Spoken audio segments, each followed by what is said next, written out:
Bonjour à toutes et à tous et bienvenue dans ce nouvel épisode du Salon des Arcanes podcast. Aujourd'hui, je reçois Chloé Toile et il y a tellement d'activités derrière Chloé Toile que je ne sais pas par quel bout commencer. Bonjour Chloé, Bonjour Nicolas. comment tu vas? Écoute, ça va très bien. Merci beaucoup de m'accueillir. Avec plaisir. Tu m'as dit que tu étais un petit peu fatiguée. Oui, en ce moment, il y a des inventaires par là, des préparatifs par là aussi. Donc la semaine est intense et donc un peu fatiguée, mais tout se passe bien. Bon, en tout cas, merci d'avoir pris un peu de ton temps dans cette semaine déjà bien chargée pour échanger avec nous. Moi, ça me tenait à cœur de t'inviter, notamment pour parler du salon de l'oracle et du tarot que tu organises à Paimpont, donc au cœur du pays de Brocéliande, et où tu résides. Oui, Et du coup, je vais diffuser cet épisode le 17 janvier, donc on sera à 2 mois quasi tout pile de la 3e édition déjà de ce salon. Donc on va en parler largement. Mais avant toute chose, pour celles et ceux qui ne te connaîtraient pas du tout, comment tu pourrais te présenter ou présenter ton activité? alors pour moi aussi, c'est toujours par quel bout commencer. Donc j'ai plusieurs casquettes, comme vous l'avez compris, et j'ai donc un magasin, une librairie boutique ésotérique qui s'appelle La Maison du Graal à Paimpont. À côté de ça, je suis auteure. J'ai sorti l'Oracle de Brocéliande il y a un peu plus de 2 ans, ainsi qu'un coffret qui s'appelle Mes Charms, et aussi des coffrets rituels. Enfin voilà, j'ai fait plusieurs petites choses. Et là, je suis en train de préparer pour la 3e année le salon de l'oracle et du tarot. Et il y a encore une autre petite chose à côté, c'est que je propose aussi un lieu qui s'appelle l'École des Mystères, qui propose des stages, des ateliers, des conférences, voilà, autour de la spiritualité, de l'art et de la nature. Trop bien, bon, moi j'adore tout. Donc, est-ce que tu es prête à faire un épisode de 3 heures là? Euh, non. On va essayer de synthétiser alors et de faire au plus bref. Je pense que les auditeurs, ils supporteraient pas 3 heures. Ils Tu en auraient crois? Oh, trop j'ai marre. attention. Ils sont habitués à ce que je fasse déjà quasiment 2 heures à chaque fois, donc Ok, ça va alors. par où on commence du coup? Moi, j'ai envie de te poser la question, comment t'es tombé dans cette marmite mystique, pour être amené aujourd'hui à avoir toutes ces activités, alors qui se rejoignent, hein, autour du concept, enfin autour de la spiritualité, de l'ésotérisme, du mystique, de l'invisible, tout ça. Après, on emploie les mots qu'on veut. Mais comment ça t'est venu? Comment c'est né dans ta vie? Ça a émergé? Mais j'ai pas de début à ça parce que pour moi c'est depuis toujours. Je pense que je peux dire que je suis tombée dans le chaudron toute petite. Enfin, j'ai aucun souvenir sans ces aspects, soit de spiritualité, soit de connexion, soit. Et j'ai commencé à pratiquer très jeune. J'ai commencé à tirer les cartes au collège à 11-12 ans à mes copines. Pareil, le pendule, appeler les esprits. Ou faire de la magie, ça a été mon quotidien de collège-lycée, quoi. Donc, j'ai pas de. Ouais, j'ai vraiment. Mais même avant ça, même encore plus petite, à traîner dans le jardin et pendant des heures pour être en connexion. Enfin voilà. Et puis, alors si je remonte encore plus loin, quand je suis née, mes parents vivaient en Afrique noire, donc, enfin bref, moi c'est, voilà, il n'y a pas de Chloé sans la magie, sans la reliance à la spiritualité, sans l'ésotérisme. Voilà, ça n'existe pas. Et ta famille vivait aussi cette forme de spiritualité, d'ésotérisme ou pas du tout?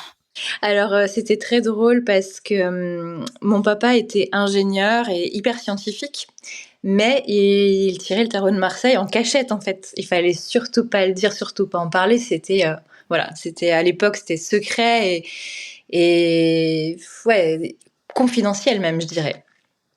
Et ma mère détestait les cartes, tout type de cartes, elle. Mais elle avait une très forte intuition, connexion naturelle. En fait, je pense qu'elle en avait même pas conscience. Voilà.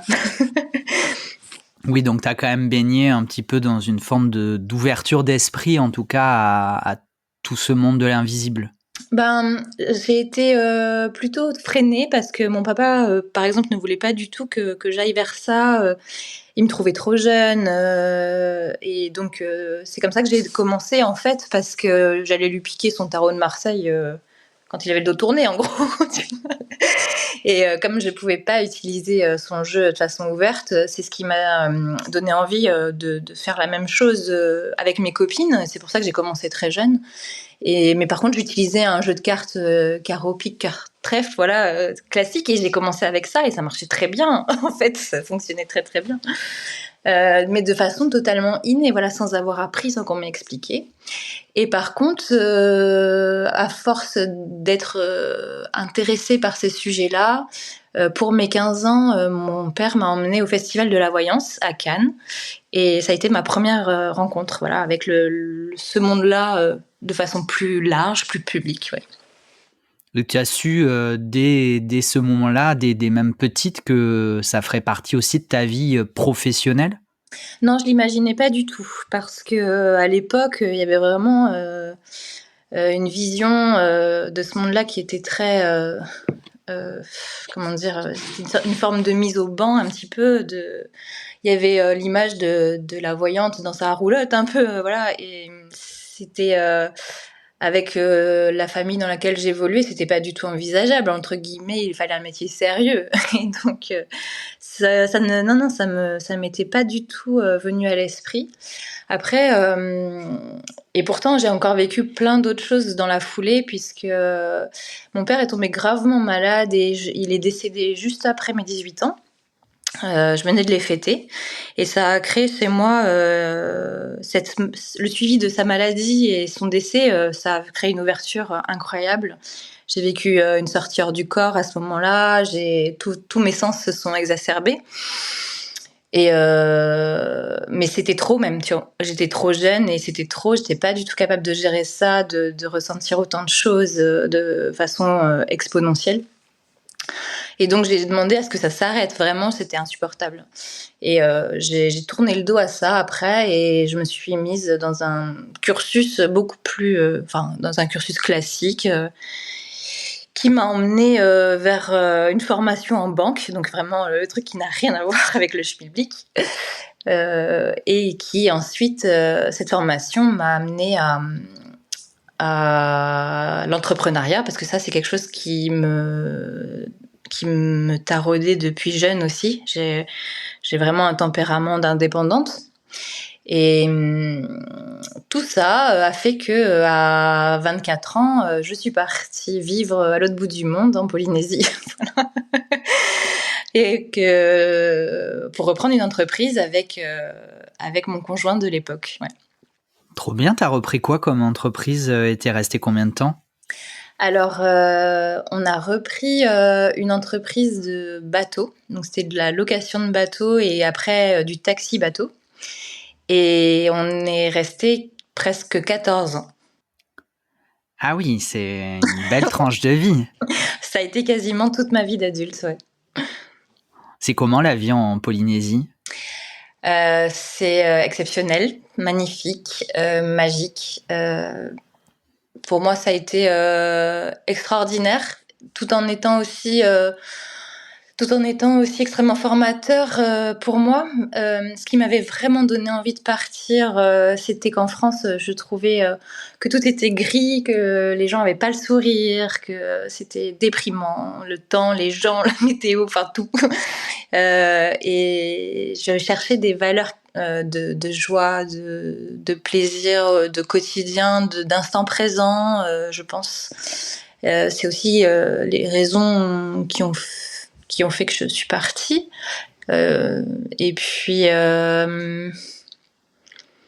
ça m'a permis une ouverture immense, en fait, aussi. Je dois énormément à la Polynésie et au Pacifique, ouais.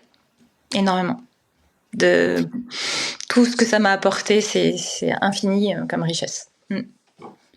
T'as reconnecté à ta spiritualité là-bas ou il a fallu plus de temps encore? Si, j'y ai reconnecté, mais je dirais en back office un petit peu, on pourrait dire, parce que l'entreprise qu'on avait avec mon ex-conjoint, c'était une entreprise qui tournait 7 jours sur 7, 365 jours par an. Donc je pense que j'ai jamais autant bossé déjà à l'époque. Enfin voilà, c'était fou. Et en plus, j'ai eu 2 enfants. Enfin voilà, j'avais vraiment une vie bien remplie. Et par contre, l'intérêt pour la spiritualité et le développement personnel, ils m'ont jamais quitté. Donc j'ai toujours lu énormément. Je me suis beaucoup. Je suis très autodidacte, donc en fait, j'ai beaucoup appris par ce biais-là, par les livres. Et par contre, le père de mes enfants n'était pas du tout pour ce monde-là, donc c'était plutôt pour ça. Je pense aussi que c'était en back-office pour moi, mais ça faisait quand même partie de moi, je pouvais pas m'en détacher totalement. Localement, il y a une forme de spiritualité particulière ou de religion particulière? Alors de base, c'est une religion, enfin c'est polythéiste en fait, et il y a tout un univers, une cosmogonie incroyable, avec toutes les légendes, et cetera. Ce qui est fascinant quand on commence à explorer ça et à travers le monde entier, c'est qu'il y a des ponts en fait qui se font entre toutes les légendes et les contes du monde entier. Ça, c'est une réelle passion pour moi. J'adore ça.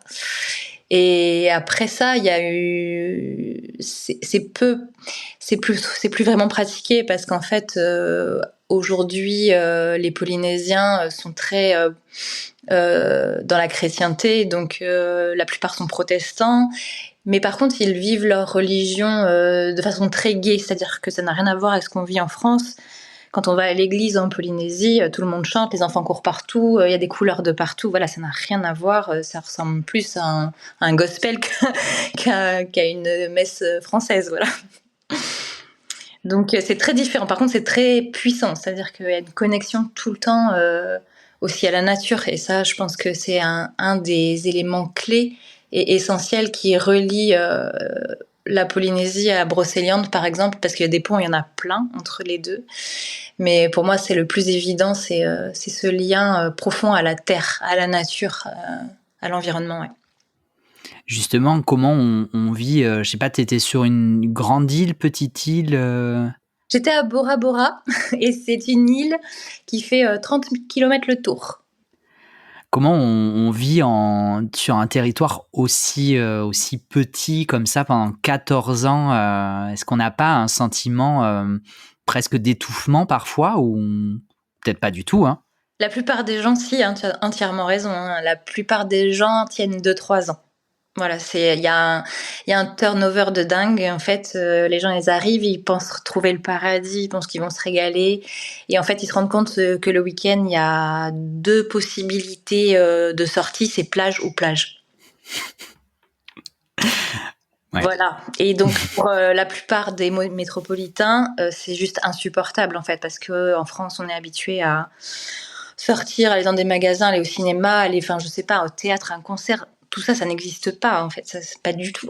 Donc, effectivement, ça peut être enfermant pour quelqu'un qui n'est pas adapté à cette vie-là. Moi, c'est une vie qui m'a complètement convenu parce que j'ai jamais eu ce sentiment d'enfermement. Et parce que je pense que il faut savoir trouver son bien-être justement dans le contact avec la nature, avec le lagon, avec d'autres choses. Et après, de temps en temps, on peut aller dans d'autres îles. Voilà, moi, c'est ce qui m'a aussi aidée, hein, bien sûr. J'ai pas passé 14 ans non-stop. C'est aussi ma vie là-bas m'a aussi permis de voyager, je dirais grosso modo une fois par an. Donc ça m'a permis d'explorer plein d'autres lieux extraordinaires du Pacifique. Donc Voilà, c'est pour ça que je dis c'est le Pacifique en général pour moi qui m'a apporté. C'est aussi Hawaï, la Nouvelle-Zélande, l'île de Pâques. Enfin voilà, c'est tout ça. Ouais, ça doit être incroyable. Mm. L'île de Pâques, je suis désolé, tu as cité l'île de Pâques. Je veux bien avoir ton retour sur ton partage sur l'île de Pâques parce que moi, c'est un lieu que je rêverais de découvrir. Ouais, Très curieux. j'ai pas de mots, j'ai adoré, j'ai un lien très fort. Là justement, je pense que j'en ai parlé spontanément parce que j'ai envie d'y retourner. Et peut-être même un jour, si je vais dans mes rêves les plus fous, d'y emmener des gens, ce serait incroyable. Ouais. Pour moi, je pense que vraiment dans les années à venir, ça peut être une possibilité que j'aimerais déployer, ouais, pouvoir accompagner les gens dans le Pacifique. Et comment, à 24 ans, tu m'as dit que tu avais débarqué là-bas. Ouais, Comment, ouais. à 24 ans, on se dit allez, je quitte tout, je déménage à l'autre bout du monde, littéralement, et je reprends une entreprise, de bateau. Oui, c'est ça. Je pense que mon histoire y est pour beaucoup. Alors déjà, je suis enfant d'expatriés, puisque bah, comme je disais, je suis née, quand je suis née, moi, mes parents vivaient en Afrique noire. On est rentré en France, je devais avoir 5 ans. Après ça, il y a mon parcours, mon caractère. Après ça, il y a le fait que mon père décède quand j'ai 18 ans et que je me retrouve à la rue. Faut pas oublier cette partie-là, qui fait que, bah voilà, moi j'apprends à me débrouiller très tôt et dans des conditions très difficiles. Et ensuite, ben, la rencontre avec le père de mes enfants qui, lui aussi, a envie de reprendre une entreprise de bateau, mais qui, par contre, n'a pas du tout, à la base, envie de partir à l'autre bout du monde. Donc, ça, c'est moi qui l'ai convaincu. J'ai passé un peu de temps sur le sujet, mais j'ai réussi à le convaincre au bout d'un moment. Et je pense qu'il a finalement été ravi de ce choix et de tout ce que ça lui a apporté également.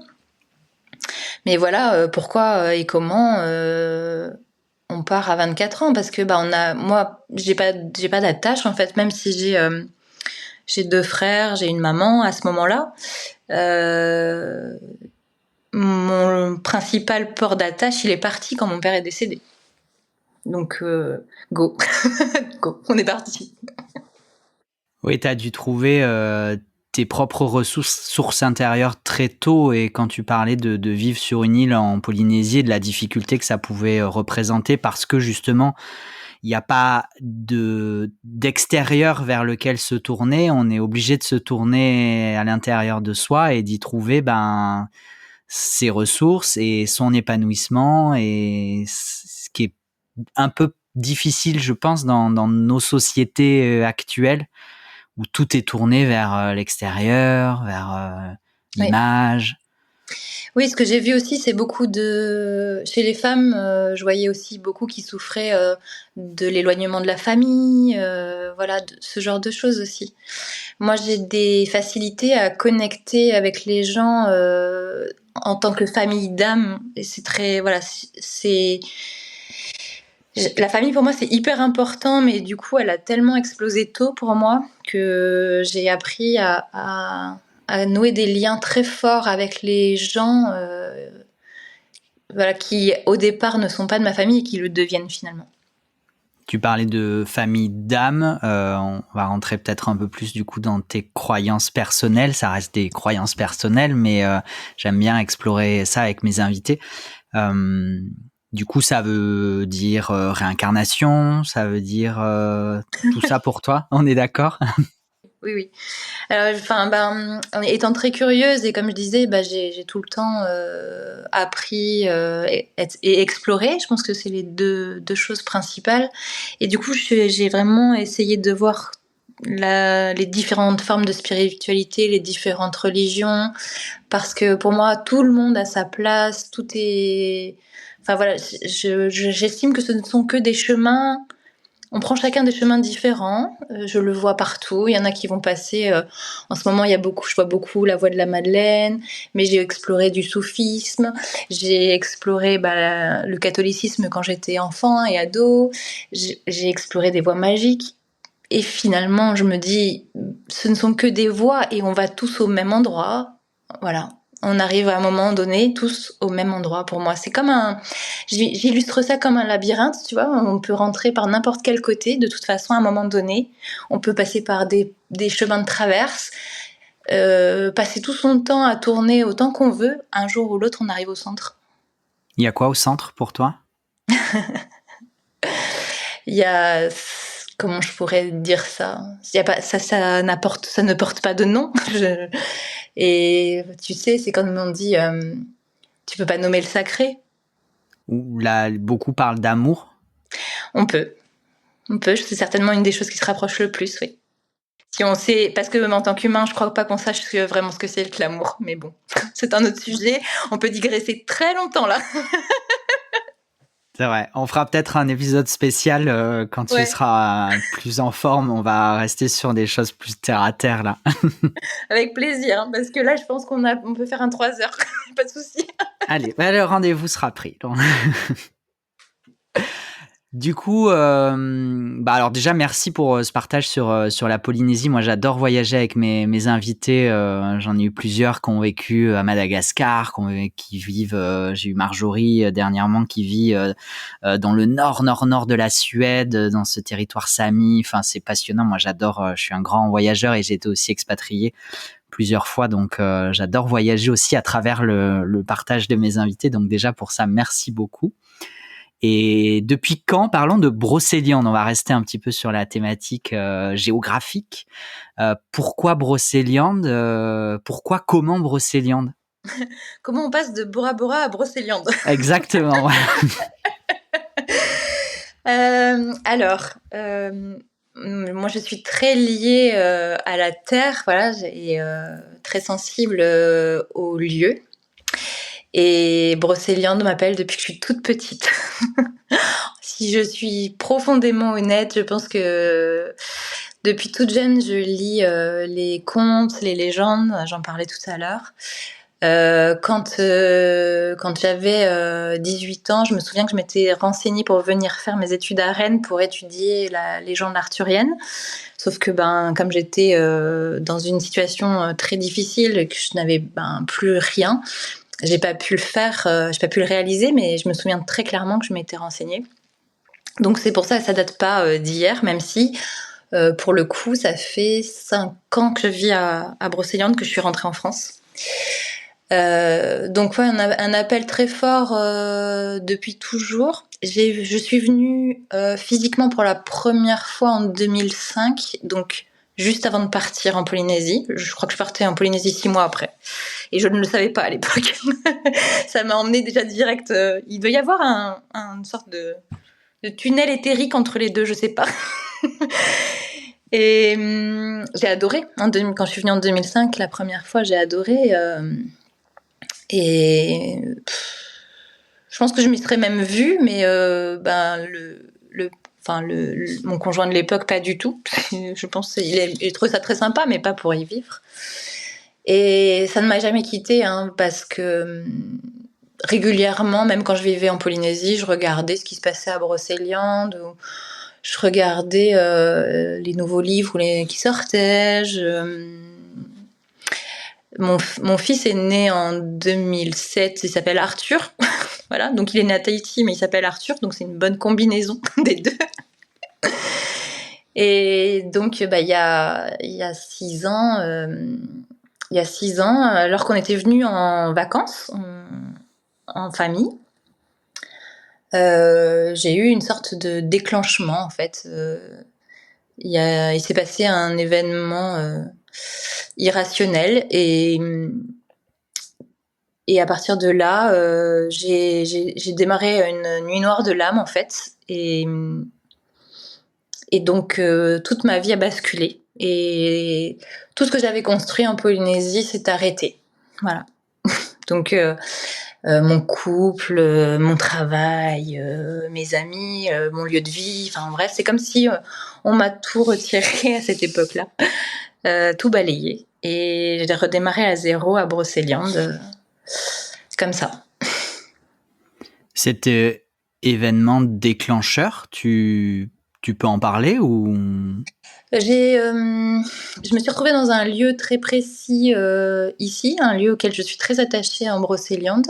Et je me suis retrouvée pendant, je pense que ça a duré quelques secondes, enfin ça m'a paru quelques minutes, mais je pense qu'en vrai ça a duré quelques secondes, où tu te retrouves dans une bulle avec comme si c'était sur pause, et tout le monde continue à tourner autour de toi, et en fait toi t'es juste sur pause en fait. C'est très étrange à vivre, mais c'est à partir de ce moment-là que plus rien n'a été pareil en fait. Mais c'est pour ça que je dis c'est comme si on m'avait déclenché en fait. C'est comme si on avait appuyé il y a quelqu'un qui a appuyé sur un bouton et voilà, ça a été c'était vraiment ta vie, elle est très belle, mais elle te correspond pas. Et donc maintenant, il est temps que tu sois à l'endroit où tu dois être et à faire ce que tu dois faire, etc.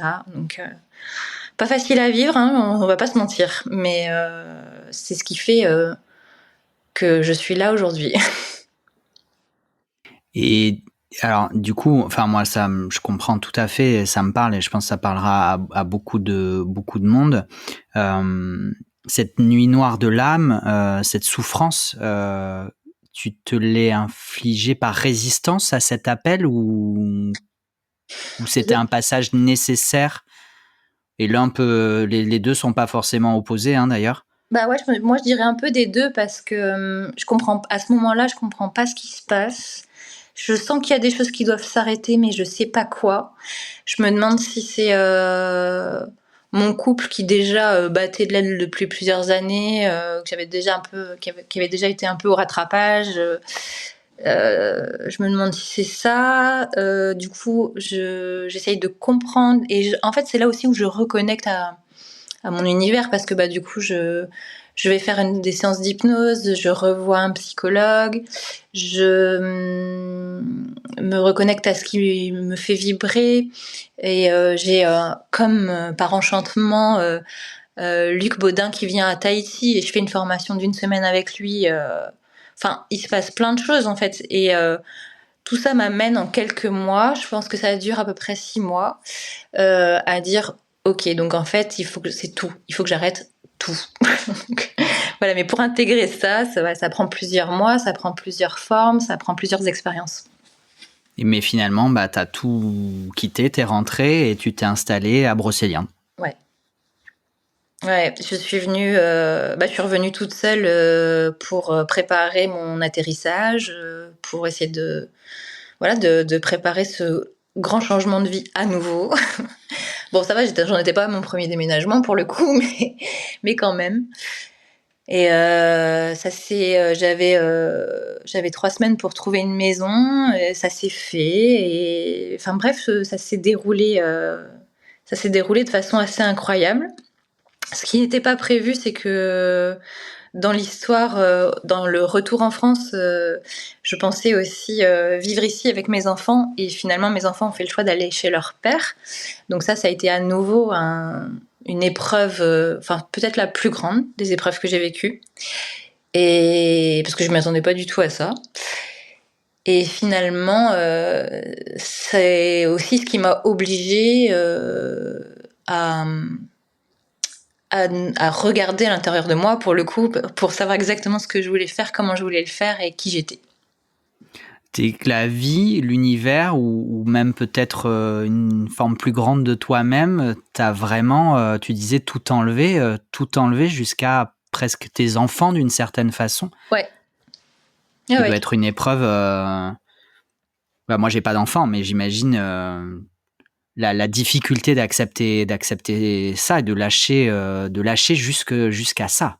Ah oui, oui, c'est ça, c'est exactement ça. C'est-à-dire que pourtant j'avais vécu le décès de mon père, j'ai vécu le décès de ma mère, j'ai vécu d'autres décès. Enfin, j'ai pas eu une vie qu'on peut qualifier de facile. Et mais ça, je pense que ouais, ça a été la plus grande de mes épreuves quand même. Mm. Parce que en tant que maman, on n'est pas préparé à ça. Je m'étais imaginée rentrer en France avec mes enfants, et donc avoir du temps même pour eux et pouvoir les chouchouter, parce que je savais que pour eux aussi ce serait pas facile de rentrer. Ils sont nés à Tahiti tous les deux, donc voilà. Et non, là, je suis tombée de haut et ça a été compliqué. Et heureusement que quelque part là aussi la Polynésie m'a aidée, parce qu'en Polynésie on n'élève pas les enfants comme en France. En Polynésie, les enfants font partie de la communauté, donc ils peuvent aussi bien être élevés par la voisine, la tante, la grand-mère, la sœur, surtout peut y avoir plusieurs enfants, donc voilà. Et c'est des enfants qui appartiennent à des communautés plus qu'à une maman, alors qu'en France, les enfants sont avec la maman. Bon, même si le papa est présent aussi, et de plus en plus, tant mieux. Mais ça, c'est souvent que les mamans sont très fusionnelles avec leurs enfants. Et ça a été un des apprentissages qui m'a un petit peu, je dirais, aidée dans la relation avec mes enfants. C'est-à-dire que j'ai des enfants libres, indépendants, qui assument leur choix, et donc c'est un amour immense, mes enfants et moi, mais effectivement on n'a pas développé ces liens d'attachement qu'on a fréquemment en France. Voilà. On peut dire ça comme ça. Et pour le coup, avec cet événement-là, encore plus, je dirais. Ouais, mais il a fallu quand même accepter et se dire j'y vais quand même. En fait, je réalise mon aspiration profonde J'avais en pas le dépit choix. de ça. J'avais vraiment, je sentais en moi que j'avais pas le choix, parce que c'était la relation avec le père de mes enfants avait été beaucoup trop douloureuse pour moi, et donc j'en étais arrivée à une question, c'était une question de survie là pour moi. Donc voilà, pas le choix, on va dire. Mais les conditions font que tout ça se déroule de cette façon-là. Hein. C'est la vie, c'est très bien ce qu'elle fait, je pense. Mais c'est pour ça que quand je parle de ça, c'est pour ça que je disais tout à l'heure, si on parle un jour d'amour, on va en parler pendant 3 heures, parce que c'est de cet amour-là, cet amour qui est inconditionnel, vers lequel on peut essayer de tendre, qu'on connaît très mal en fait, surtout dans nos pays occidentaux, où on a l'impression qu'on sait ce que c'est qu'aimer, et qu'en fait on est surtout dans des liens d'attachement. Ouais. Et la vie, comme tu disais, elle sait très bien ce qu'elle fait, et tu avais l'air de dire que finalement, quand tu t'es installé à Brocéliande, malgré tout ce qui pourrait paraître comme compliqué, irréaliste, c'est finalement déroulé d'une façon très fluide et naturelle. À côté de ça, Brocéliande m'a déroulé le tapis rouge. Moi, ça a été clair et net. Brocéliande m'a accueillie comme jamais.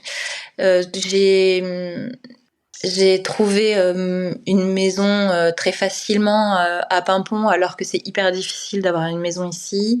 Ça faisait à peine 1 an que j'étais installée, qu'on m'a proposé de reprendre la maison du Graal, alors que c'est pareil. Les boutiques de Brocéliande, elles se vendent une fois tous les 20 ans, et encore, voilà. Voilà, il n'y en a pas 50. Quand j'ai voulu créer mon lieu de stage, pareil, on me l'a amené de façon totalement magique. C'est un lieu qui est situé juste à côté de la fontaine de Barenton. Enfin, je peux pas dire autre chose en fait, que Brocéliande et moi, c'est une grande histoire d'amour. Ouais. Jusqu'à en faire un oracle d'ailleurs. Oui, mais alors lui, il est arrivé au moment où je suis arrivée. Hein. C'est-à-dire que j'ai posé mes valises.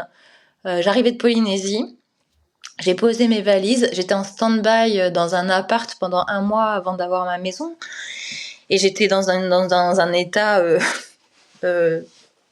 autre, un état je ne sais pas lequel. C'est-à-dire que j'étais à peu près prostrée pendant 1 mois dans cet appart, assise par terre sur une table basse avec un cahier et un crayon en fait. À être dans cette transition et à faire ok, alors Voilà, donc là, je suis là et OK, donc qu'est-ce qu'on fait? Et en fait, l'oracle de Brocéliande, il est arrivé là tout de suite en me disant: «Mais moi, je suis là et il va falloir, s'occuper de moi». Donc déjà dans ce premier mois-là, j'ai sa structure, j'ai son fond, quoi. J'ai son fond, sa structure et après ça va me prendre, je sais plus, 2 ans peut-être pour finaliser, pour l'écrire, pour, l'aboutir. Comment ça s'est passé du coup? T'as eu parce que du coup tu es édité par, Éditions Trajectoire, c'est ça? C'est le même groupe, ouais, c'est groupe Pictos, moi c'est Grancher, mais c'est la même maison, ouais. OK. Grancher, comment ça se passe cette recherche de est-ce que pareil, ça a été fluide, naturel ou? Ouais, ouais, totalement. J'avais rencontré, une médium, à Tahiti, et elle m'avait dit, «Ah, je suis en discussion avec une maison d'édition, tiens, si tu veux, je te file, le mail». Et c'était, c'était le mail de chez Grancher, en fait. Et je leur ai envoyé un mail, en leur expliquant le projet que j'avais. J'avais déjà bien avancé, on va dire, sur le projet quand j'ai envoyé le mail. Et tout de suite, ça a été un grand oui, en fait, de leur part. Donc, un grand soutien. Un très grand soutien à cette maison d'édition pour moi. Je trouve que j'ai été hyper bien accompagnée et la personne qui s'est occupée de moi m'a, je trouve, aidée à encore plus pousser mon projet, en fait, c'est-à-dire il était bien et en même temps, elle me disait, mais tu peux encore faire plus. Enfin, elle sentait que je pouvais vraiment encore plus épanouir le sujet. Et elle a été hyper motivante, en fait. Et voilà, donc je suis très contente, moi, de la façon dont ça s'est passé aussi pour cet oracle. Ça fait 2 ans, tu disais, qu'il est sorti? Je crois que ça fera 3 ans en mai. J'ai un peu, alors moi j'ai un gros problème avec les temporalités, souvent, donc mais je crois que c'est ça, si je dis pas de bêtises, ça fera 3 ans en mai. Ça fait quoi de voir une œuvre à laquelle on a donné naissance, prendre son envol comme ça dans les librairies, dans les rayonnages chez les gens? Bah, moi j'ai trouvé ça fou parce que jamais j'aurais imaginé, qu'un jour je ferais, mon propre oracle, voilà, moi qui utilisais déjà les cartes, toute jeune, j'avais jamais imaginé ça. J'ai trouvé ça fantastique, vraiment. Je me souviens que quand, je l'ai fait, de toute façon, je m'étais dit, enfin, même si ça sert qu'à une personne, bah, tant mieux, ça sera déjà ça. J'avais pas, vraiment d'autre objectif que, ben, de créer quelque chose qui puisse être utile aux personnes. Ouais, et je me disais: «Ouais, mais si c'est pour une personne, même si c'est pour 10 personnes, je m'en fous, ce sera toujours ça», voilà, j'avais vraiment envie d'offrir quelque chose quand j'ai créé, l'oracle de Brocéliande, et d'avoir un système d'accompagnement, pour moi, c'était le plus important, beaucoup plus important que la divination. C'était d'avoir un compagnon, un ami. Et d'ailleurs, tu as dit qu'il s'était présenté à toi, comme comme s'il préexistait à sa mise au monde à travers toi. Ouais, oui, oui, c'est vraiment, enfin, pour moi, il est arrivé en même temps que moi à Brocéliande comme une évidence. Et il y a quelque chose aussi que je me suis dit bien après, c'est après qu'il soit sorti, je me suis posé la question de la légitimité, parce que je suis pas de Brocéliande. Je suis arrivée, en fait, moi j'arrive et en gros je ponds l'oracle de Brocéliande, quoi. Et je me suis dit heureusement que je me suis pas posé la question avant, parce que j'aurais peut-être hésité, en fait. Et ça m'avait pas traversé l'esprit, c'est venu après. Et je me suis dit waouh, c'est gonflé quand même. Et en fait, ce qui me fait le plus de bien là-dedans, c'est quand les gens d'ici me disent qu'ils l'adorent et qu'ils trouvent que vraiment il a la vraie vibration de Brocéliande. Voilà, je pense que c'est le plus beau compliment qu'on puisse me faire. D'ailleurs, Brocéliande, du coup, il y a peut-être des gens qui ne savent pas encore véritablement ce qu'est et ce que porte Brocéliande comme légende. On dit que c'est là que s'est déroulée la légende du roi Arthur, c'est bien ça? Alors, plus ou moins, parce qu'en fait, Arthur, pas vraiment. Arthur, il est plutôt en Angleterre et genre il vient une fois en Brocéliande dans l'histoire, donc voilà, c'est vraiment pas son fief. Par contre, c'est vraiment le lieu de prédilection de Merlin et de Viviane, oui. C'est vraiment le berceau de la magie, ancestrale. Et alors du coup, comment tu vis et tu appréhendes cette légende, puisque c'est une légende, euh, en termes de vibration peut-être, en termes de... D'ailleurs, Brocéliande, le territoire, Paimpont, tout ça, on utilise cette légende à des fins aussi touristiques et commerciales. Exploite, il y a une forme d'exploitation de cette légende. Oui, c'est là où on sait pas trop, c'est un peu l'œuf et la poule, on sait pas trop qui a commencé. Mais oui, effectivement, les personnes qui viennent à Brocéliande viennent pour, y découvrir, la légende arthurienne, pour y découvrir la forêt. Donc il y a beaucoup d'amateurs de nature, d'immersion, en forêt. Et puis, ils viennent pour, ressentir la magie parce que, je sais pas si tu as eu l'occasion de venir? Je suis venu une fois l'année dernière, justement. Pour la première fois. Fallait le dire! Prochaine fois, je te dirai, promis. Voilà. Mais bon, tu vas voir, tu vas me confirmer, mais pour moi, tu le sens quand tu rentres dans Brocéliande, en fait, il y a une énergie très particulière où tu as une sorte de porte d'entrée énergétique et tu sens que tu es arrivé dans Brocéliande et tu sens quand tu y rentres et tu sens quand tu y sors. Et on dit même que c'est une île, en fait. Alors moi, j'ai vécu aussi dans certaines balades, dans certaines forêts, des passages, vraiment des endroits où à un pas, l'atmosphère change, la vibration change, il y a quelque chose, c'est clair. C'est ça, c'est exactement ça. Et c'est une terre qui est très aussi chargée de... Alors j'ai employé des mots que je ne maîtrise pas, mais de monolithes, de pierres dressées. J'en avais parlé avec Caroline Duban aussi, que j'avais reçue dans le podcast l'année dernière. Et c'est vrai que c'est une terre qui est... La forêt est remplie en fait de pierres. Oui. Oui, oui, oui, effectivement. Si tu as eu Caroline, oui, elle est très calée sur le sujet, en tant qu'historienne en plus. Et oui, il y a énormément de pierres, il y a énormément de mégalithes, et de sites, qui sont juste incroyables. Mais ça, c'est une partie pour moi, c'est-à-dire que tous les éléments participent à la magie. Il y a aussi énormément d'eau. Moi, je disais, en fait, avant de vivre en forêt de Brocéliande, je n'ai toujours vécu qu'au bord de l'eau, toujours au bord d'un océan. Euh, et jamais j'avais imaginé ma vie loin de l'océan, par exemple. Et ici, ça me manque pas vraiment parce que, en fait, c'est pareil, il y a de l'eau partout, il y a des rivières, des étangs. Et donc, il y a les pierres, il y a l'eau, et il y a l'air, évidemment. Et c'est aussi une terre très intense. Donc, si je voulais rajouter l'élément feu, on peut le voir aussi sous la forme des salamandres. Moi, j'en avais jamais vu avant d'arriver ici. Enfin bref, il y a une connexion pour moi à tous les éléments qui forment un tout.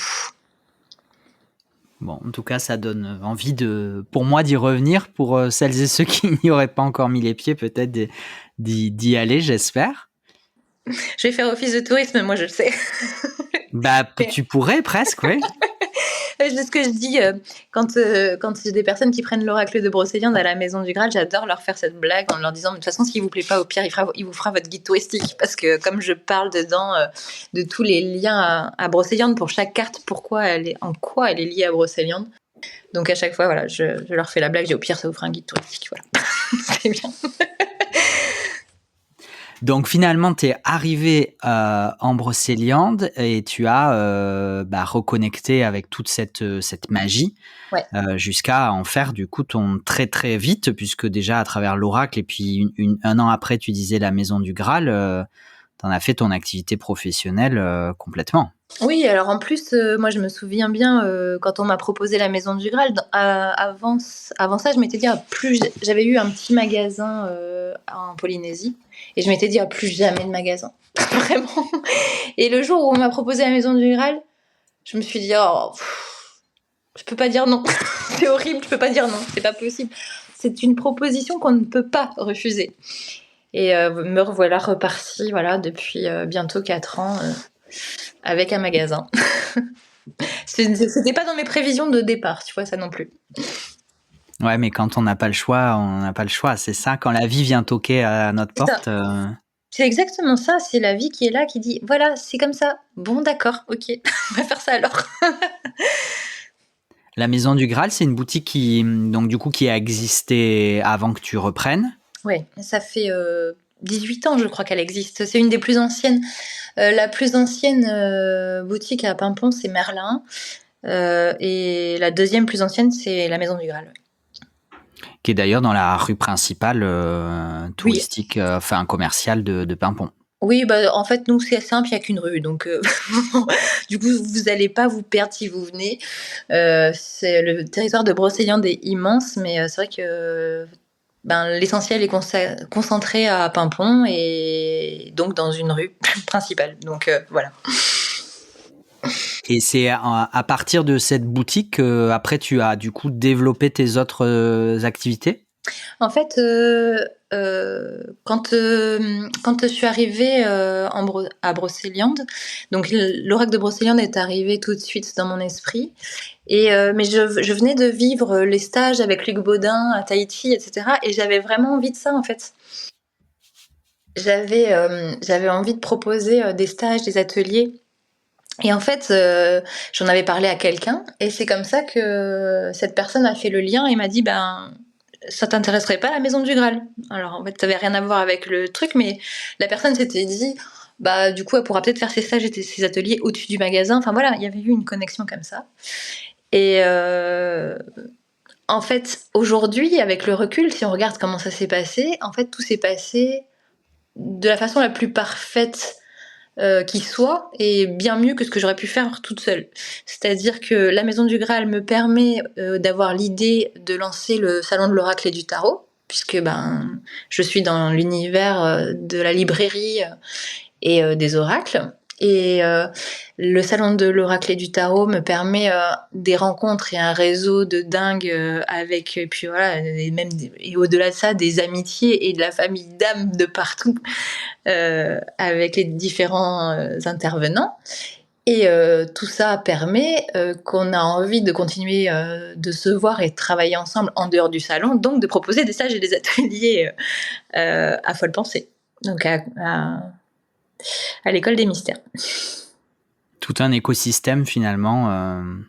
Mais c'est là qu'on voit qu'en fait tout découle, voilà, de façon bien plus belle et bien plus intense et immense que ce que j'aurais pu faire toute seule si j'avais démarré ici dans mon coin un lieu de stage et d'atelier en ne connaissant personne, en rentrant de 14 ans de Polynésie, etc. Enfin, ça n'aurait pas du tout eu la même tronche. Finalement, sans forcer, si tu avais forcé, bah, ça aurait probablement moins bien marché qu'en laissant être ce qui devait être. J'en suis convaincue. J'en suis convaincue, de toute façon, euh, je, je ne lutte plus. J'ai depuis plusieurs années accepté de ne plus lutter, de ne plus me rebeller contre la vie et de me mettre au service. Et si demain, je dis souvent en rigolant, si demain on me dit d'aller élever des chèvres dans le Larzac, bah, j'irai élever des chèvres dans le Larzac. je, je ne lutterai pas. Alors ça me parle énormément parce que c'est ce que j'expérimente aussi depuis quelque temps et ça s'accentue. Du coup, je peux aussi connaître. T'as parlé de la nuit noire de l'âme et de tout ce que la vie t'avait demandé de balayer. Et se mettre au service de la vie, ça demande un lâcher prise extraordinaire et Oui, extrême et à la fois, alors il y a ce lâcher prise, il y a cette écoute, cette attention pour suivre le pouls, le rythme de la vie et que le rythme que la vie souhaite nous faire prendre et le chemin que la vie souhaite nous faire prendre et toutes les peurs, lâcher toutes les peurs aussi auxquelles on peut s'accrocher notamment et qui se traduisent souvent par du contrôle parce qu'on essaie de tout contrôler dans nos vies alors qu'au contraire dans ces cas-là et je reviens à mon point de départ, le lâcher prise. ah, mais en plus, tu parles à une ex hyper contrôlante, hein. Moi, je suis du signe de la Vierge, je peux te dire que on vient de loin, hein. Ça s'est pas fait en un jour tout ça, hein. Oui, oui, moi je vois bien le cheminement et il est fou. ça se fait progressivement. Ce que je peux dire aussi, c'est que toutes les épreuves par lesquelles je suis passée m'ont obligée à lâcher prise quand je ne voulais pas, de toute façon. Et puis ces dernières années où j'ai eu finalement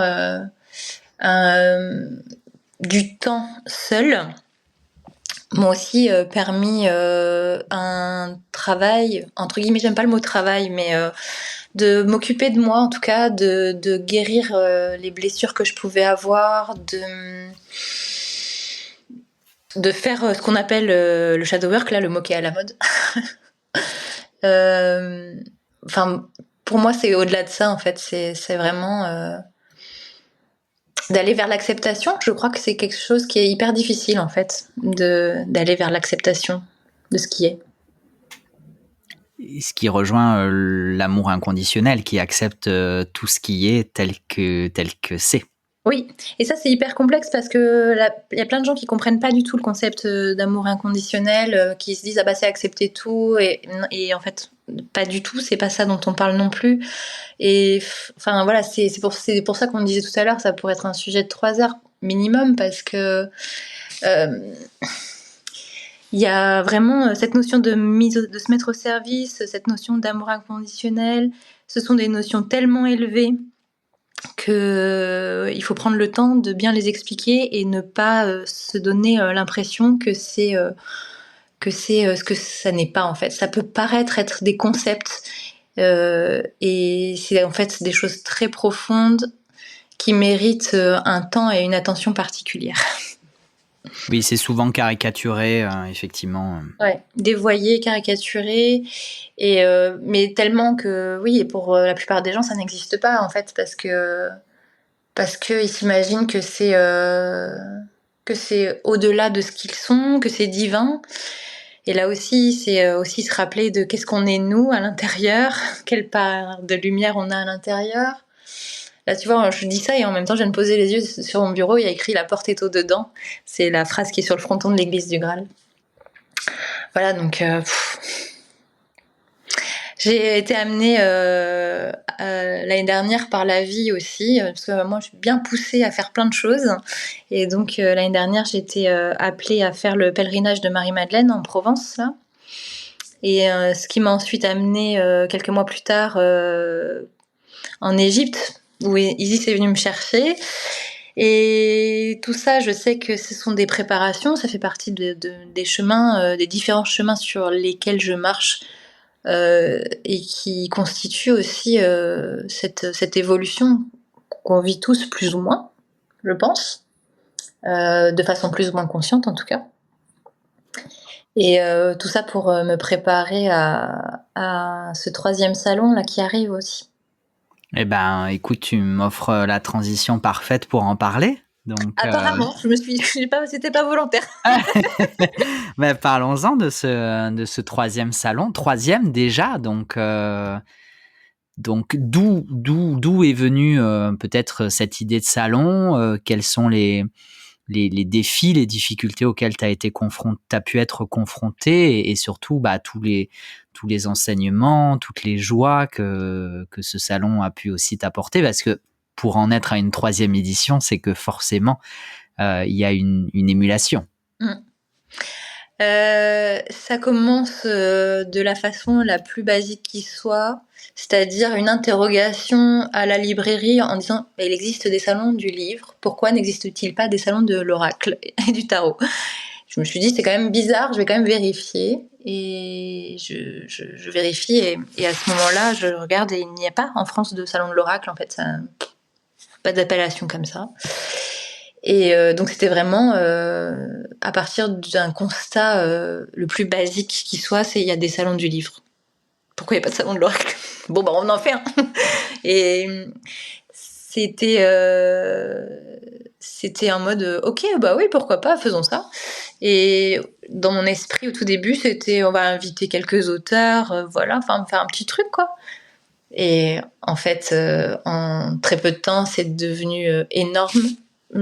C'est-à-dire que moi qui pensais faire un petit truc dans mon coin, c'est devenu tout de suite une entité colossale. Et en même temps, c'était monté en 6 mois, quoi. C'est-à-dire que j'avais jamais fait ça, mais ça a été tellement fluide et évident là aussi. Donc l'idée, grosso modo, elle a lieu en septembre et le premier salon a lieu en mars qui suit. Enfin voilà, c'est juste dingue. Et puis avec la chance d'avoir des réponses positives de plein de personnes super, j'avais déjà connecté par exemple avec Isabelle Serre parce qu'elle aime aussi beaucoup Brocéliande, elle y vient de temps en temps, elle était déjà venue à la Maison du Graal faire un atelier. À l'époque, c'était pour la sortie de son coffret pendule.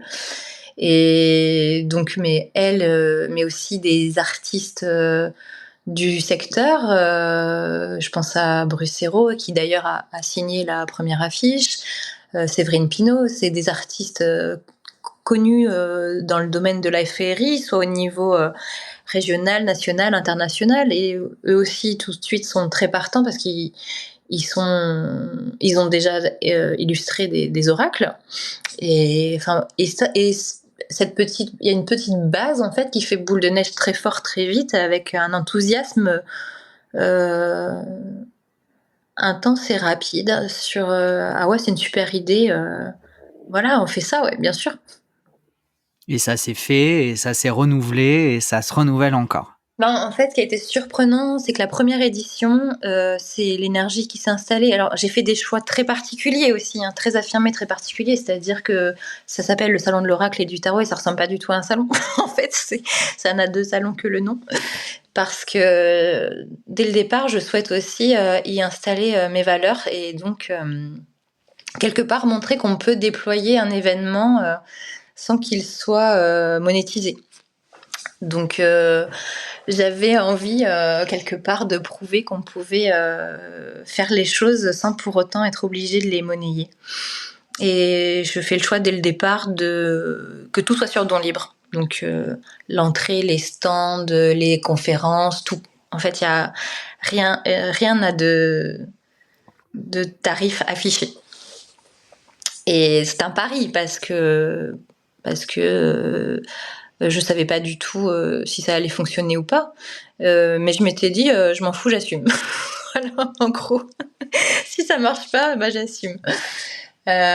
Et donc, je voulais aussi garder les énergies les plus élevées possibles. C'était aussi la raison pour laquelle je voulais pas qu'on y inclue cette notion d'argent. Parce que pour la plupart des humains, c'est une relation compliquée. Et ça peut très vite basculer dans des appétits, dans du business, etc. Mais voilà, ça c'est encore un autre sujet. Mais c'est pas, pour moi, l'argent c'est juste une énergie. Ça, voilà, c'est une énergie. Elle est neutre. Voilà, elle se maîtrise. Elle apprend. Enfin, on apprend à la maîtriser. Elle rentre, elle sort. Et j'ai aucun problème avec ça. J'ai des problèmes. Enfin, ce qui me posait souci, c'était le rapport intense émotionnel que peuvent avoir certains avec cette énergie. Donc, je voulais pas l'installer. Et je voulais aussi, lors du salon de l'oracle et du tarot, c'est pareil, il y a personne qui fait de tirage pour les mêmes raisons. En fait, les auteurs et les illustrateurs présentent leur jeu, mais ils ne vendent pas de séances de divination ou de coaching ou de peu importe. Et je leur demande aussi, ceux qui veulent faire des conférences, ou voilà, c'est pareil, tout est offert, c'est offert au nom du salon, au nom de l'association. Et après, ça se passe sur don libre pour que l'association puisse vivre, payer la salle, la com, etc. Parce qu'il y a des réelles contraintes financières. Hein. On vit pas au pays des bisounours. Hein. Mais ça installe le fait que chacun se responsabilise aussi. Je crois que ça aussi, c'est quelque chose qui est important pour moi. C'est-à-dire que Si t'as envie de venir t'es auteur, t'as envie de venir au salon, ben tu viens avec plaisir parce que on va regarder ensemble si ce que tu fais c'est ok, si c'est dans les mêmes fréquences, dans les mêmes valeurs, on va regarder ça. Donc si c'est ok, t'es sélectionné. Tu te, tu te gères ensuite ton espace. Si t'as envie d'offrir un truc, tu offres, etc. Mais voilà, c'est d'installer le plus possible les valeurs de partage, de dons pour le plus grand nombre, pour que le plus grand nombre puisse découvrir, profiter en toute sécurité, en toute sérénité, venir avec les enfants, juste faire les curieux si on veut. Enfin voilà, et ça a fait, tout ça, ça a fait que les énergies du premier salon ont été très élevées et il s'est passé énormément de rencontres d'âmes dans ce premier salon et aussi des retours que j'aurais jamais imaginés. Des gens qui ont eu des conséquences immédiates de changement de vie, voilà, d'avoir comme pris une dose de bien-être et de waouh, c'est possible en fait. Et en fait, c'est ça que je cherchais, c'est ouais, c'est possible. Voilà, c'est possible. Et donc, ça a été tellement intense, puissant et beau que bah, il n'y avait pas de question en fait. Bien sûr qu'il y avait une deuxième édition et comme la deuxième édition, ben ça a été du même acabit, il y a une troisième édition. Et on a même étendu. Voilà, parce que bah, pour le coup, cette année, ça sera sur 3 jours au lieu de 2 les années précédentes. Alors du coup, comment... Alors déjà, merci d'avoir mentionné tout ça parce qu'effectivement, j'avais prévu de te faire parler du fait que c'était sous une forme associative, alors que tu aurais pu très bien faire le choix de porter ce salon avec ta boutique, la Maison du Graal. Mais tu as préféré prendre une autre structure sous forme associative de manière à ne pas tout mélanger et puis à te détacher de cette forme de finance. Ouais, après, la librairie est partenaire de l'événement, donc la librairie sur place propose la vente des oracles, donc il y a un intérêt pour elle. Mais en tant que salon, effectivement, j'ai créé l'asso au départ pour ce salon, pour ces énergies-là, pour voilà, pour installer tout ce que je viens d'expliquer en fait. C'est ce qui pour moi fait la grande différence parce que je ne vais jamais dans les autres salons, genre les salons du bien-être et tout ça, parce que n'importe qui peut acheter un stand et on va y rencontrer, je trouve, des gens super et magnifiques, et aussi parfois des personnes qui sont juste intéressées par leur business et qui vont déployer des énergies qui, en tout cas, moi, ne me conviennent pas. Et ça fait une sorte de mixture de tout ça mélangé qui, je trouve, souvent installe un climat qui me met mal à l'aise. Donc, je ne côtoie et je ne fréquente pas les salons à cause de ça, en fait. Oui, je suis assez d'accord sur le constat. Ouais, moi, ça m'est arrivé plusieurs fois d'être invitée, mais si je sens que il y a ce type d'énergie, bah, voilà, je me déplace pas, ou je me déplace avec plaisir pour des dédicaces dans des librairies ou des choses comme ça, vraiment. Et je me disais, si demain il y a quelqu'un qui veut faire un salon ou je sais pas, un événement dans le même style, avec les mêmes valeurs que les miennes, j'irais prêter main forte volontiers. Par contre, qu'on vienne me copier mon concept pour en tirer bénéfice, comme j'ai pu le voir, là, bah non, j'y participe pas et je vais pas aider. Voilà. Mais c'est simplement parce qu'on n'est pas sur les mêmes fréquences, on n'est pas sur les mêmes valeurs. Et enfin voilà, chacun voit bien midi à sa porte. Pour moi, si t'es sur RTL2 et que moi je suis sur Skyrock, et ben on a des difficultés à se comprendre, mais c'est tout. C'est pas, ça veut pas dire que c'est bien ou mal. Je ne porte pas de jugement là-dessus. Je dis juste que moi ça ne me convient pas. Ouais. Du coup, t'as parlé donc de stands, de créateurs, de créatrices, d'artistes qui viennent du coup présenter leurs œuvres. Il y a aussi des conférences, des ateliers, peut-être? Alors en fait, il y a donc un grand espace dédié aux auteurs, illustrateurs et créateurs d'oracles et de tarot, évidemment, puisque c'est le sujet. Ces mêmes personnes, ceux qui le souhaitent, proposent des conférences ou des ateliers au public. Donc, on est toujours sur le thème des oracles et des tarots, mais sous différents aspects, parce que j'aime bien y marier l'aspect artistique. Moi, je suis très liée avec avec la nature. Donc, on peut avoir, par exemple, la première année, on avait eu une conteuse qui, pendant qu'elle comptait, il y avait un artiste qui peignait une carte d'oracle en même temps sur une toile. Enfin, voilà, il peut y avoir plein de choses. Mais on peut avoir François Villeneuve qui nous explique le tarot. Enfin, voilà, c'est très vaste et varié. Et lors de la deuxième édition, par exemple, on a aussi beaucoup plus ouvert à l'international, puisqu'on avait, par exemple, Céline Hervé-Bazin de l'Oracle du Mana qui a vécu en Polynésie, qui maintenant vit au Maroc. Voilà, donc qui propose aussi d'autres approches. On avait une autre personne qui est venue nous parler de la vision spirituelle et du chamanisme en Amérique du Sud. Enfin, voilà, je suis une personne du monde et j'adore ça. Donc j'essaye aussi de faire se connecter tous ces univers les uns aux autres. En fait, en disant ça, je suis en train de me dire, de toute façon, mon pourquoi c'est l'unité entre tous et toutes. Voilà. Donc c'est ce que j'essaye d'installer aussi dans le salon finalement. Donc il y a ces parties-là. Et alors il y a aussi dans le salon une partie marché fantastique où on présente des créateurs de Brocéliande. Quand j'ai monté le premier salon, j'avais très à cœur aussi de valoriser l'artisanat local, parce qu'on on est dans un pays où il y a beaucoup d'artisans, d'artistes, de thérapeutes, de spiritualité, et des artisans en particulier qui font un travail extraordinaire et magique sur la féerie dans différents univers.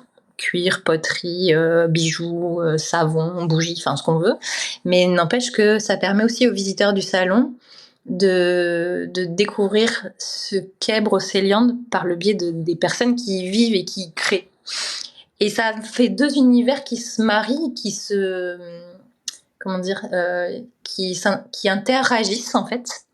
Parce qu'il y a des personnes qui viennent aussi pour une partie, par exemple, pour voir les artisans, puis finalement, ils vont dévier dans la partie oracle et vice-versa.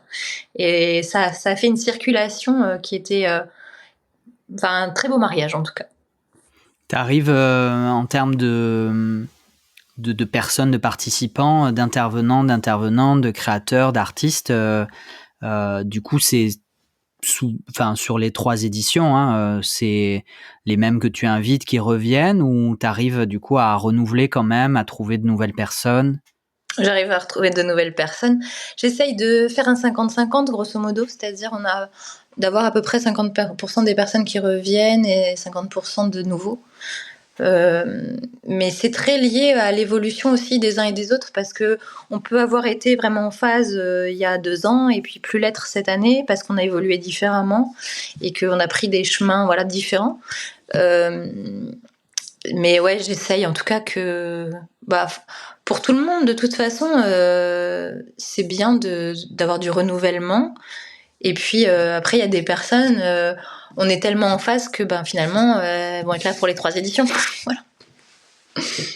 Parler de François Villeneuve notamment, que je suis aussi sur les réseaux. Oui. Et qui vient même en dehors du salon, puisqu'il vous donnait des stages aussi maintenant. Oui, en fait, c'est exactement ce dont ce que ça nous a donné envie. J'arrive plus à parler. C'est-à-dire que le salon est tellement intense et on est tellement heureux de se voir, et en même temps, il passe si vite qu'on n'a pas eu le temps de se voir. Donc, on est frustré à chaque sortie. Et du coup, obligé de revenir parce qu'on est obligé de faire des choses ensemble. Et c'est ce qui a fait qu'on a fait un stage avec Isa et François Villeneuve ça devait être en avril-mai, et on en a refait un autre en septembre. Voilà, donc ça fait qu'avant on se voyait une fois par an, maintenant on se voit 3 fois par an minimum. En fait, ce que j'avais envie, c'était que ces énergies qui sont installées pendant le salon, de les étirer sur l'année à l'école des mystères pour qu'on puisse en bénéficier le plus possible toute l'année, et non pas qu'une fois par an.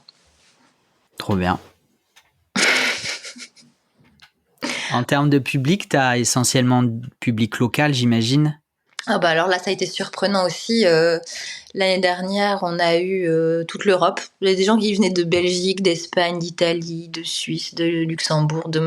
J'étais scotchée, en fait. J'étais là, ok. On a eu un peu plus de 3000 visiteurs l'année dernière. Mais cet aspect-là, de voir des gens qui viennent de si loin, j'étais pas préparée. j'ai vraiment, ça m'a scotché et je trouve ça extraordinaire en fait, c'est magique. Donc oui, il y a du public local bien sûr, mais voilà, il y a des personnes, elles sortent du salon, elles sont déjà en train de réserver leur gîte pour l'année suivante. Enfin voilà, enfin, il y a des, moi j'ai vécu des choses hallucinantes. Trop d'amour, si on peut dire ça. Il y en a jamais trop. Oui, c'est ça. Ça n'en a jamais trop. Du coup, donc, prochaine édition. Parle-nous de la prochaine. Enfin, dis-nous ce que tu peux nous dire, et puis surtout, à commencer par les dates. Donc prochaine édition 14, 15, 16 mars 2025. Donc là, on a rajouté le vendredi, mais en fait, on va ouvrir au public le vendredi à 14h.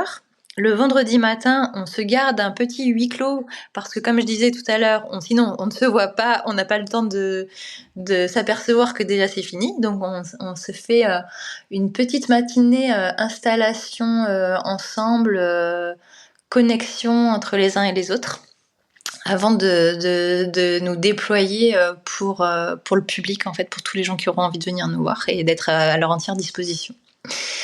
Le programme, je crois que j'ai dit que je le sortais pour mi-février. Il est toujours en cours, donc je pourrais pas vous dire grand-chose sur les conférences, ateliers pour l'instant. Il y aura toujours des surprises comme chaque année.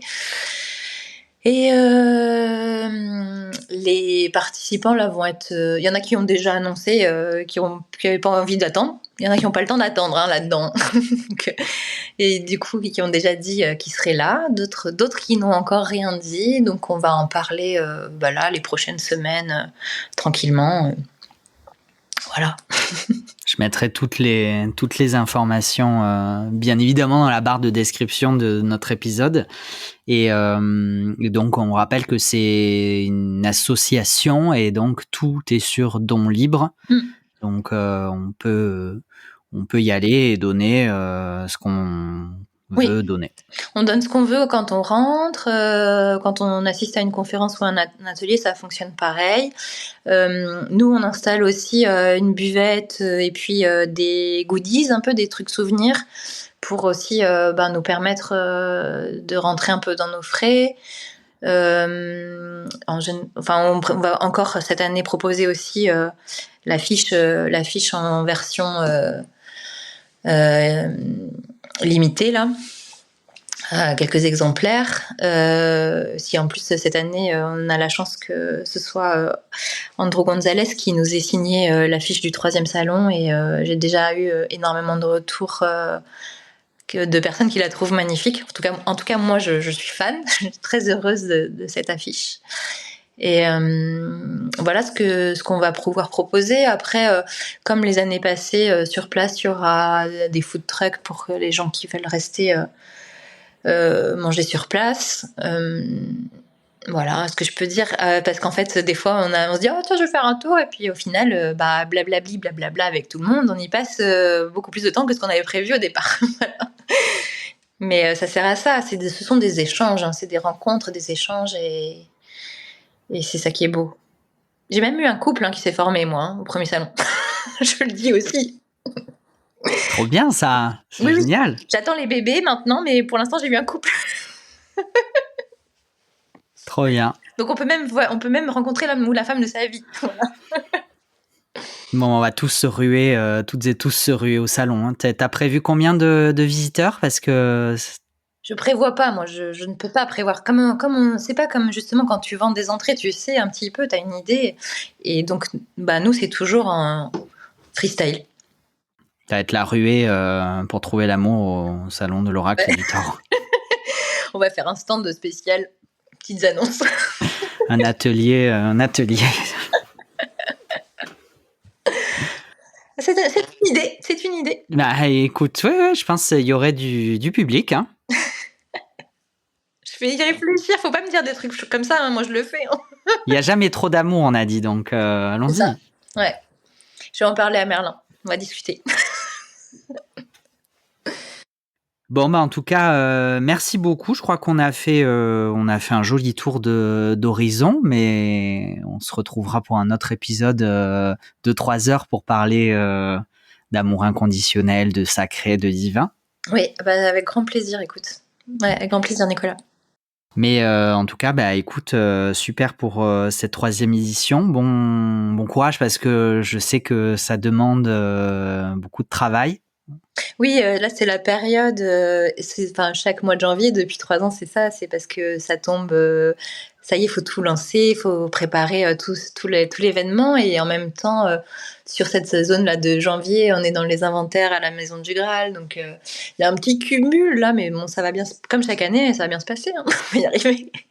Oui, moi j'ai aucun doute et effectivement, en tout cas sur les 2 années passées, je n'ai entendu vraiment que du bien et du très très bon Oh, c'est chouette ça. sur ce salon. Donc écoute, il est noté dans mon agenda depuis un moment. J'espère avoir l'occasion de. C'est un peu loin, mais il y a des gens qui venaient de toute l'Europe, donc ce n'est pas une excuse. Oui, alors, j'ai demandé, je sais pas si ça va être possible, mais j'ai demandé au webmaster du site de l'Étoile de Brocéliande de voir s'il pouvait, mettre quelque chose pour que les gens puissent faire du covoiturage ou des choses comme ça, se capter en tout cas, parce que, quand on vient de loin, voilà, ça peut aussi bien aider, ce genre de de petites choses. Donc, je sais pas si on va y arriver, mais on essaye. En tout cas, on va essayer de faire ça. Et de toute façon, bah, au fur et à mesure, il mettra les infos du salon sur le site internet. Quand moi, je m'occupe plus des réseaux sociaux, là, d'Instagram et de Facebook. Très très bonne idée. C'est vrai que ça peut rendre service énormément. Mm. Et puis ouais, que vous puissiez communiquer les uns avec les autres, ce serait pas mal. Parfait. On va suivre ça attentivement. Je mettrai tous les liens vers tes réseaux à toi, vers la Maison du Graal, vers le salon. Enfin, on mettra tout en description. Et donc, on rappelle 14, 15, 16 Oui, mars. 14, 15, 16 mars, ouais, vendredi. 14, 15, 16 mars. C'est juste avant mon anniversaire, donc j'ai retenu. Je suis du Ah, 18. c'est du 18, ah bah voilà, ça sera ton joyeux anniversaire. Bah écoute. On te mettra une petite bougie sur ton Si je cadeau. viens, je vais attendre la bougie. Attention. Hein. Ok, ça marche. Bon, en tout cas, merci beaucoup. Bah, du coup, si les gens veulent te suivre, c'est essentiellement Instagram. Oui, c'est là où je suis le plus et le plus facilement, soit, ben, pour le coup, j'ai le compte de la Maison du Graal, celui de l'Étoile de Brocéliande pour le salon et pour les stages et le mien, Chloé Toile, plus perso. Voilà. Ça fait beaucoup à gérer, 3 comptes. Oui, Déjà 1, c'est pas simple, alors 3.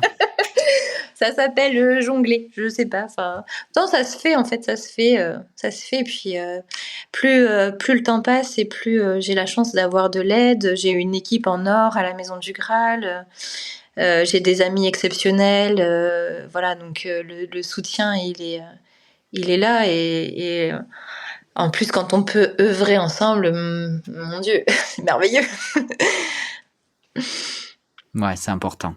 Ah bah, c'est, seul on fait rien, hein, de toute façon. On va pas bien loin et ouais, moi j'aime beaucoup, ces travails, de communauté, le fait de faire les choses ensemble, et je trouve ça très, très beau et ce qu'on peut faire. Et bah, c'est un magnifique message de fin. Merci beaucoup d'avoir accepté mon invitation et d'avoir pris du temps dans une semaine, un mois très, très, très chargé. Avec grand plaisir. Merci beaucoup de m'avoir invitée, Nicolas. Je me sens honorée et j'étais ravie de pouvoir partager tout ça. Avec grand plaisir. J'ai adoré en apprendre plus sur toi en attendant une vraie rencontre Oui, en présentiel. avec grand plaisir. Ouais. À très bientôt. Merci beaucoup. Merci à toi.